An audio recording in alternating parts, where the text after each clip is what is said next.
we have a short window that we can spot when people are starting to get stressed out of being prepared for what's going to be cortisol and adrenaline. And you can actually see that, and it's a flash. It happens in a quarter of a second, but you'll notice it. But the thing is, we tend to plow through it. We tend to just keep going and pushing the message. Whereas if you do that, that 90 seconds gets used up, and now you run the risk of that stressor becoming a neurobiological event. And once it becomes a neurobiological event, you're then put in a situation where you're going to have cortisol flowing. It's harder to come back. The 90 seconds, you deal with it, then it goes away. Once the cortisol starts flowing, it could take hours sometimes for the cortisol and adrenaline to subside. This is getting back to what I was talking about earlier.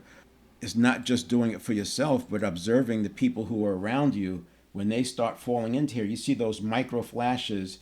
It's time to, I'm not saying you lower the standard. I'm just saying you change the subject, you change the topic to let them get back to even keel.